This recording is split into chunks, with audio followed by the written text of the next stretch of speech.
Here's something most people training for bigger wrists have never actually been told directly. The wrist joint itself, the bone sitting right where you'd wear a watch, simply won't grow in any meaningful way once you're past puberty. That's not opinion. That's anatomical fact, the kind you won't find much room to argue with. The wrist is composed almost entirely of bone and tendon, with essentially no muscle tissue sitting there for you to actually develop through training, no matter how hard or how long you work at it directly. But here's the detail that changes the entire conversation. The forearm muscles positioned directly above your wrists respond incredibly well to focus training, and here's exactly why that matters so much. Even after you've built genuinely solid biceps and triceps, thin wrists can quietly undercut the whole picture, making everything above them look weaker by comparison than it actually is. Building real size into the forearms, sitting right above your wrists, creates a powerful visual illusion, one that makes even naturally skinny wrists appear noticeably thicker without the joint itself changing at all. You just need to be training the right muscles with the right exercises. And here's the encouraging part. Forearm muscles recover remarkably fast compared to almost every other muscle group in your body. That's exactly why arm wrestling champion Devin Larratt doesn't wait days between forearm sessions the way he would with legs or back. He trains them essentially every single day, sometimes even multiple times within the same day, though notably, he doesn't push every single session to complete failure. So the real question becomes, which specific exercises actually deliver results here? What the research actually shows. When researchers wired athletes up with EMG electrodes attached directly to their forearms, they tested a range of different exercises, specifically to measure which movements activated forearm muscle tissue most effectively. Standard wrist curls did activate the flexor muscles, sure, but those particular muscles aren't actually the ones responsible for creating visible thickness down near the wrist itself. Then came the pronation exercises, movements involving rotating your forearm, essentially the same motion as turning a doorknob or pouring water out of a bottle. During these specific movements, the pronator teres muscle activated at 73% of its maximum capacity. That figure comes directly from a study published in the International Journal of Sports Physical Therapy. In case you're wondering exactly where this muscle sits, it's located along the inner side of your forearm, just below the elbow. Devin Larratt has specifically called this muscle your single best weapon, and there's a real reason behind that claim. It's precisely what separates elite-level arm wrestlers from everybody else in the sport. And the problem is, almost nobody actually trains it directly, ever. So I went digging through the available research and pulled out 3 specific exercises capable of making genuinely skinny wrists look considerably thicker without requiring surgery, gimmicks, or years of guessing. These aren't the same generic movements you'll find repeated across every fitness channel online. Some of these come directly from arm wrestling champions. Others were borrowed from elite rock climbers. One comes from old-school bodybuilders, working decades before modern sports science existed to confirm what they'd already figured out through trial and error. And the best part underlying all 3, every single one of them is genuinely backed by real research data rather than gym folklore. Exercise 1. Crimp grip dead hangs. Let's start with the first movement, which comes directly from elite rock climbers.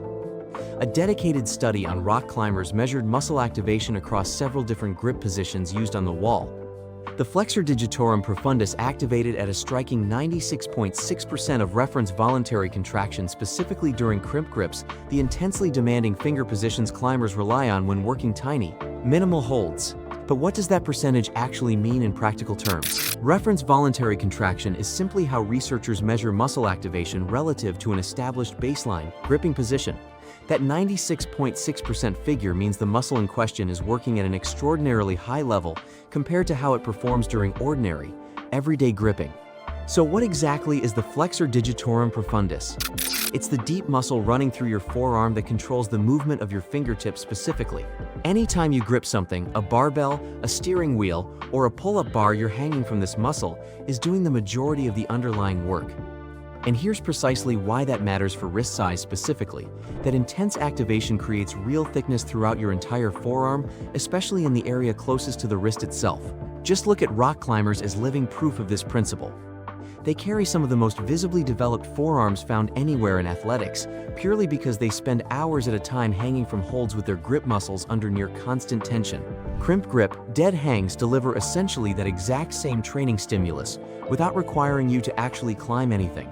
Here's exactly how to perform it. Find yourself a pull-up bar, or use a fingerboard if you happen to have access to one. Rather than wrapping your entire hand fully around the bar, grip it using just your fingertips instead. Your fingers should be bent specifically at the first knuckle joint, which creates that characteristic crimp position climbers rely on. Your thumb can either wrap around the bar for extra support or simply rest alongside your other fingers. Either approach works fine. From there, let your body hang fully, arms kept straight, and critically, don't attempt to pull yourself upward at all. This particular grip places substantial stress directly on your finger, tendons, and joints, so it's important to start genuinely light. Use assistance if you need it, keeping one foot lightly touching the ground, or using a resistance band for partial support. Both work well as entry points. One more detail worth mentioning here. Keep your shoulders pulled down slightly throughout the hold rather than letting them collapse upward toward your ears. And if you feel any sharp pain anywhere in your fingers or tendons during the movement, stop immediately without hesitation. This specific exercise is genuinely not one where you should ever push through pain to finish a set. The actual goal here is building time under tension progressively. Start with holds lasting 10 to 20 seconds. Perform 3 to 4 total sets, resting a full 3 minutes between each one to allow your tendons real recovery time. Only consider adding external weight once you can comfortably hang for 30+ seconds at body weight alone, with zero finger discomfort present throughout the hold. Exercise 2, behind the back finger curls. Now here's where things get genuinely interesting. Rock climbers undeniably have incredible forearms, but bodybuilders from an earlier era actually had a real advantage of their own working in their favor. Golden era lifters training through the 1970s and 1980s didn't have access to EMG studies or peer-reviewed research papers documenting muscle activation.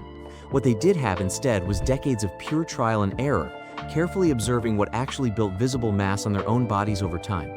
And out of that process came a wrist curl variation that has almost completely vanished from modern gym culture. It genuinely looks strange the first time you see someone perform it. You're holding a loaded barbell directly behind your back, with your arms hanging straight down toward the floor. Most people walking past this exercise in a gym assume it's essentially pointless, just do regular wrist curls instead, they'll tell you. But here's exactly what that dismissal misses entirely. That specific, awkward positioning creates a mechanical situation that standard wrist curls simply cannot replicate. When the bar sits directly behind your body in this position, it physically cannot remain balanced in your palms. The angle involved simply won't allow it. Gravity forces the bar to roll steadily down into your fingertips on every single repetition. Your fingers are then forced to actively curl that weight back up into your palms before your wrist can even begin to flex through their own range of motion. That specific sequence is exactly what recruits those deep forearm muscles responsible for making wrists visually appear thicker. Old-school bodybuilders never fully understood the underlying science behind why this worked. They simply knew, through direct observation, that it did. They saw the visible results building in the mirror over months of consistent training. The exercise itself is called behind the back finger curls. Here's exactly how to perform it. Start using just the empty bar, with no additional weight loaded at all. Set it into a rack, positioned at roughly hip height. If you don't have access to a rack, you can simply pick the bar directly up off the ground instead. Stand facing away from the bar, with your back toward it. Reach behind yourself and grip it firmly with both hands, spaced roughly shoulder-width apart, palms facing backward away from your own body. Lift the bar out of the rack and stand up fully straight. Your arms should now hang directly downward behind you. Keep a slight bend maintained in your elbows throughout, avoid locking them out completely at any point. Now, here's genuinely the most important part of this entire movement. Allow the barbell to roll gradually down out of your palms and into your fingertips. You should feel a real stretch developing through your forearms as the full weight ends up hanging almost entirely from your fingertips alone. From that specific position, curl your fingers closed first, wrapping them back around the bar and pulling it back into your palms. Only then do you flex your wrists upward. The precise sequence matters here. Fingers close first, then the wrist curls upward second. Hold briefly at the very top of the movement for a full second, squeezing hard. Then lower the weight back down under control, allowing the bar to roll back out toward your fingertips in a slow, deliberate way rather than letting it drop. That entire sequence counts as one complete repetition. Perform 3 total sets of 12 to 15 repetitions each. Choose a weight you can control with genuine precision throughout the full range. If the bar ever starts slipping uncontrollably out of your fingers, that's your signal it's too heavy, and you should drop down and wait immediately. Rest 60 to 90 seconds between each set. Exercise 3, pronate or teres rotations. Here's an important thing to understand about the first 2 exercises covered so far. Both of them primarily target deep muscles running through your forearm, specifically the flexor digitorum profundus, the muscle group responsible for controlling your fingers and overall grip strength. Those muscles are absolutely critical, and they build the internal mass that makes forearms genuinely look thick from the outside. But there's one additional muscle that almost nobody bothers training directly, and when you actually study people carrying the most visually impressive forearms anywhere, arm wrestlers, strongmen competitors, old school lifters from decades past, every single one of them has this specific muscle heavily developed. It's called the pronator teres. It sits along the inner portion of your forearm, positioned right below your elbow, in that thick, meaty section of tissue running between your elbow crease and the middle of your forearm. And remember what this particular muscle actually does, functionally? It handles forearm rotation, specifically that twisting motion where you rotate your palm from facing upward to facing downward, exactly like turning a doorknob. That rotational action is called pronation, and it's precisely what this muscle controls almost entirely on its own. And remember earlier, when arm wrestling legend Devin Larratt was quoted calling this his single best weapon in competition? That's because inside arm wrestling specifically, pronation strength genuinely determines everything about the outcome. The moment you can rotate your opponent's hand downward and successfully hold it there, you effectively control the entire match, and from that position, you win. Every single elite-level arm wrestler carries massive pronator teres development as a direct result. It's not remotely optional at that level of competition. But even if you personally never step up to an arm wrestling table, developing this specific muscle does something genuinely valuable for how your forearms actually look day to day. As the pronator teres develops in size, it adds real width and thickness specifically to your upper forearm. That added mass creates a visible taper running down your arm, and that taper is precisely what makes your wrist appear more defined by direct visual comparison. It creates genuine proportion. A thick, well-developed upper forearm sitting next to a comparatively narrow wrist reads visually as strong rather than skinny. That contrast is exactly the effect you're actually chasing here. Here's exactly how to train it directly. You'll need just one dumbbell for this movement. Start with something relatively light, somewhere in the 5 to 1 0-pound range. Sit down on a bench and rest your right forearm flat against your right thigh, positioned parallel to the ground beneath you.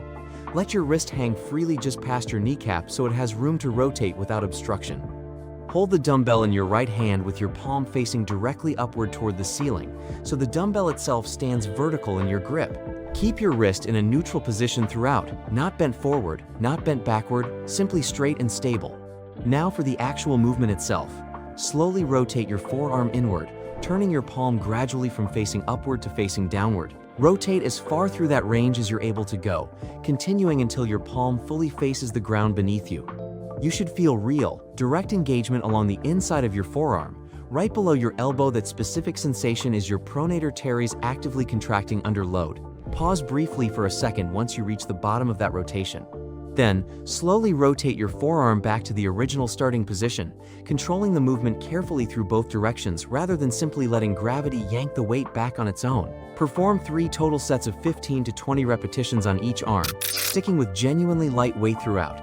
This particular muscle isn't designed for heavy loading in the first place. It's built specifically for endurance and precise control instead. If you can't complete a full 15 clean repetitions with good form, the weight you've chosen is too heavy. Drop it down and rest 60 seconds between each set. Putting the full program together. Now that you have all 3 exercises covered, here's the genuinely good news. You can perform all 3 within a single training session without any issue. This isn't remotely like training legs, where you typically need a full hour of recovery time between different exercises. Forearms are relatively small muscle groups, and they recover impressively fast as a direct result. That's exactly why Devin Larratt is able to train his forearms essentially every single day without ever tipping into overtraining territory. Start with 2 to 3 sessions per week as your baseline. That's genuinely sufficient volume for most people just beginning this kind of targeted training. Pick whichever specific days happen to fit naturally into your existing schedule. If you're already more advanced and your overall recovery capacity is solid, you can reasonably push up to 4 or even 5 sessions per week instead. Just stay attentive to how your body is actually responding along the way. You can also fold this work directly into the end of your regular training session, performing it right after you've already worked through back, biceps, chest, or whatever else was already on the schedule that day. Alternatively, you can run it entirely as its own standalone session on your designated off days.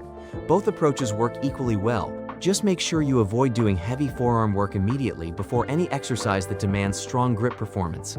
Don't run this routine directly before deadlifts or pull-ups, since pre-fatigue grip strength will limit those lifts unnecessarily. The progression plan. Here's exactly how the full progression should unfold over time. During weeks 1 and 2, focus entirely on learning the movements themselves. Prioritize genuinely perfect form above everything else, using either lightweight or pure body weight for the hanging work specifically. During weeks 3 and 4, begin adding small increments of weight somewhere around 2.5 to 5 pounds while staying focused on actually feeling the target muscles working through each rep rather than just moving the weight. During weeks 5 through 8, continue adding weight gradually, but only under the condition that your form remains genuinely clean throughout. If your technique ever starts breaking down under the added load, simply hold steady at your current weight rather than pushing forward prematurely. By week 9 and beyond, you should begin noticing genuinely visible changes developing in your forearms, and from that point forward, you can continue progressing at a similarly gradual pace. There's one more detail worth emphasizing here directly, and it might be the most important one in this entire video. Don't push every single set to complete failure. Remember exactly what Devin Larratt himself does with his own training. He trains specifically for the pump, not for pain. Aim for roughly a 7 or 8 out of 10 effort level on most sets. That approach is precisely what allows you to train this frequently without burning yourself out along the way. If you completely destroy your forearms during every single session, you simply won't be able to train them again for several days afterward, and that outcome defeats the entire purpose of this approach in the first place. Thank you for watching. If you have any questions at all about anything covered in this video, don't hesitate to drop them directly in the comments below.